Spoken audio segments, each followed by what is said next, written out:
Miliki gaya hidup memberi. 1 Yohanes 4 ayat 19 berkata, kita mengasihi karena Tuhan lebih dahulu mengasihi kita. Tentunya hal yang sama berlaku mengenai memberi, yakni kita memberi karena Tuhan lebih dahulu memberi pada kita. Yang terutama, Tuhan memberikan nyawanya untuk menebus kita semua. Kemudian bila kita membaca Matius 25 ayat 14 sampai 30, kita melihat di situ gambaran bahwa Tuhan terlebih dahulu memberi talenta kepada kita. Apakah itu 5 talenta, 2 talenta, atau 1 talenta? Orang yang memiliki 5 dan 2 talenta tersebut memberikan kembali kepada Tuhan setelah mengerjakannya. Dan mereka memberi dalam jumlah yang berganda, yakni 10 dan 4 talenta. Namun tidak demikian dengan yang memiliki 1 talenta. Ia menyembunyikan talenta tersebut. Kiranya hari ini kita menyadari bahwa seberapapun talenta yang ada pada kita, janganlah disembunyikan, melainkan harus dikerjakan, diberikan untuk kerajaan Tuhan, harus dipakai untuk Tuhan. Janganlah kita takut memberi kepada Tuhan. Jangan takut berkorban bagi Tuhan. Orang yang punya 1 talenta ini disebut sebagai hamba yang jahat dan malas. Memanglah demikian, karena dia tidak mengenal tuannya. Dia menyebut tuannya kejam. Kita mengenal Tuhan kita. Tuhan kita adalah Tuhan yang penuh kasih, bukan Tuhan yang kejam, melainkan Tuhan yang sangat baik kepada kita dan suka memberi. Yang mempunyai 1 talenta ini takut memberi dan takut mengambil resiko, sehingga dia menyembunyikan dan mendiamkan saja talentanya. Janganlah kita demikian. Dia juga seorang yang malas memberi, malas melayani, malas mengambil resiko. Akhirnya 1 talenta tetap 1 talenta. Janganlah kita demikian.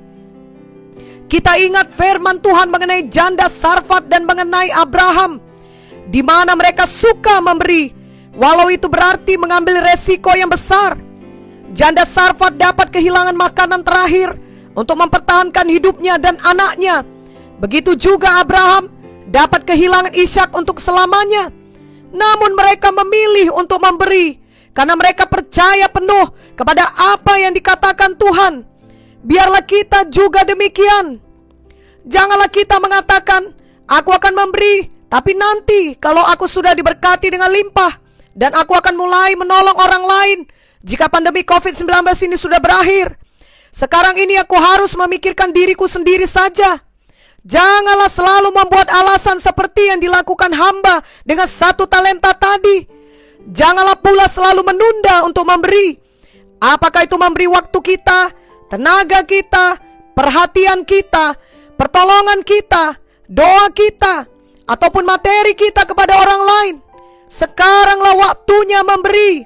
Sekaranglah waktunya bagi kita untuk memberi, untuk berbuah, untuk melebarkan kerajaan Tuhan.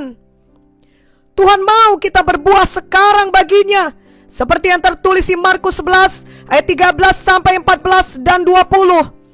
Dan dari jauh ia melihat pohon ara yang sudah berdaun. Ia mendekatinya untuk melihat kalau ia mendapat apa-apa pada pohon itu.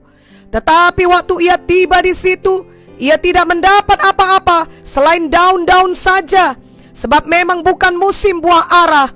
Maka katanya kepada pohon itu, jangan lagi seorang pun makan buahmu selama-lamanya.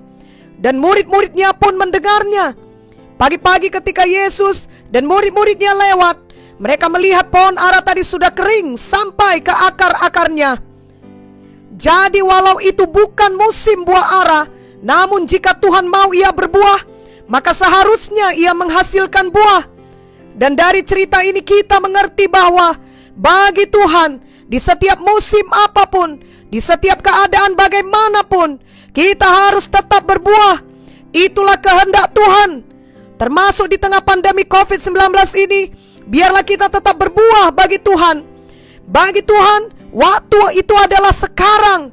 Waktu untuk memberi adalah sekarang. Waktu untuk berbuah adalah sekarang. Waktu untuk berkorban adalah sekarang. Mari dengan sukacita kita melakukannya, karena memang kita sangat mengasihi Tuhan. Jadi janganlah hati kita takut untuk memberi, dan janganlah kita menunda-nunda untuk memberi. Justru marilah kita membangun kebiasaan memberi, sampai kita memiliki gaya hidup memberi setiap hari. Selalu saja ada orang yang dapat kita tolong dengan pemberian kita. Selalu saja ada orang yang dapat kita berkati dengan hidup kita. Selalu saja ada orang yang dapat kita jamah dengan perhatian dan senyuman kita. Selalu saja ada orang yang dapat kita kuatkan dengan menaburkan firman dan doa kepadanya. Selalu saja ada orang yang memerlukan pemberitaan Injil dari kita. Marilah kita mau memberi dan berkorban untuk itu setiap hari. Bila sebelum pandemi COVID-19 kita adalah orang yang suka memberi atau menabur, kiranya sekarang ini pun biarlah kita tidak berhenti memberi dan menabur. Seorang hamba Tuhan pernah bercerita mengenai pohon apel yang ditanam di rumahnya, di mana pohon apel itu berbuah banyak, sehingga dia dan saudara-saudaranya sangat senang mengambil buah apel dari pohon itu tiap-tiap hari. Mereka sangat menikmati semua buah apel tersebut. Namun karena ketika itu mereka masih anak-anak, mereka tidak mengerti untuk merawat batang pohon apel itu. Mereka hanya mengambil buahnya saja. Maka seiring waktu, buah apel dari batang itu habis. Dan karena batang pohon apel itu tidak dirawat dengan baik, maka ia tidak menghasilkan buah lagi dan akhirnya mati. Ini merupakan pelajaran bagi kita bahwa bila ada berkat Tuhan kepada kita seperti buah apel, maka kita harus menyadari bahwa kita harus memelihara batang pohon apel yang menyebabkan pohon itu berbuah. Kalau kita hanya memakan terus buah apelnya tanpa memelihara batangnya, maka suatu saat batang itu akan berhenti menghasilkan buah dan kita tidak dapat lagi menikmati berkat Tuhan tersebut.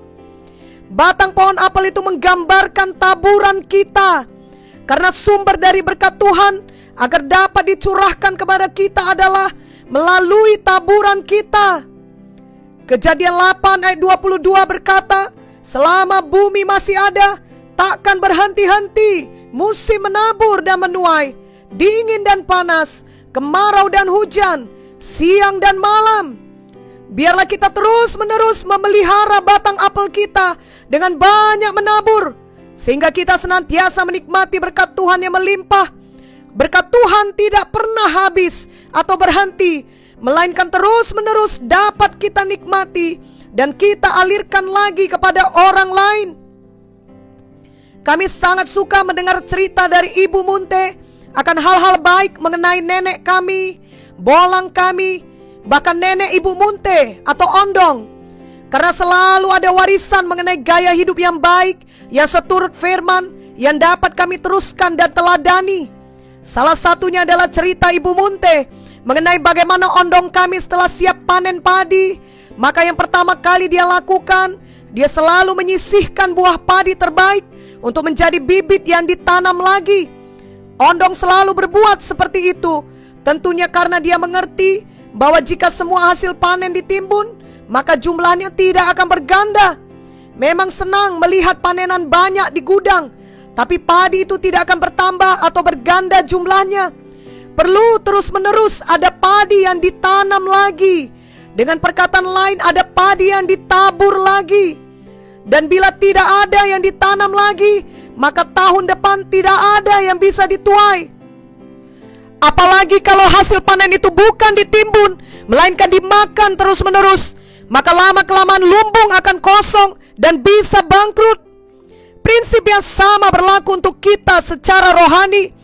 Saat kita mendapat berkat Tuhan, maka hal pertama yang kita lakukan haruslah menyisihkan yang terbaik bagi Tuhan untuk persepuluhan dan korban persembahan kita.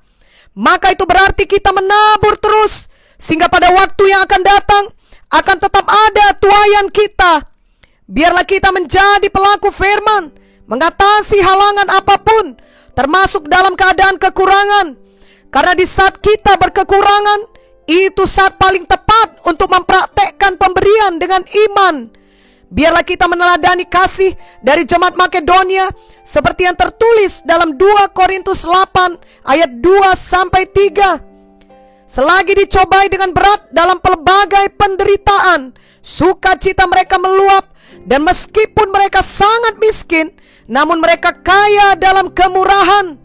Aku bersaksi bahwa mereka telah memberikan menurut kemampuan mereka, bahkan melampaui kemampuan mereka.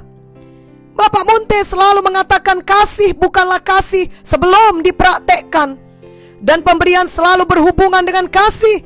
Setiap kali kita mengasihi, kita suka memberi pada orang yang kita kasih tersebut, dan kita memberi pemberian yang terbaik dengan sukacita kepadanya. Sama seperti Bapa di sorga yang sangat mengasihi kita dan memberikan yang terbaik, yakni Tuhan Yesus bagi kita semua. Kita percaya Tuhan selalu menyatakan mujizatnya kepada kita anak-anaknya, sebagaimana dulu Ia menyatakan mujizatnya kepada Abraham dan janda Sarfat. Juga ada lagi contoh lainnya di Alkitab, seperti misalnya mujizat yang terjadi kepada Hana dan kepada perempuan di Sunam.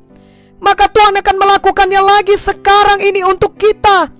Kiranya Tuhan akan berkata kelak kepada kita semua, baik sekali perbuatanmu itu, hai hambaku yang baik dan setia. Engkau telah setia memikul tanggung jawab dalam perkara yang kecil. Aku akan memberikan kepadamu tanggung jawab dalam perkara yang besar. Masuklah dan turutlah dalam kebahagiaan Tuhanmu. Jadi biarlah mulai saat ini, tiap-tiap hari kita hidup memberi dengan kasih, memberi yang terbaik dengan beriman dan dengan sukacita. Dan biarlah Tuhan memberkati kita semuanya. Amin.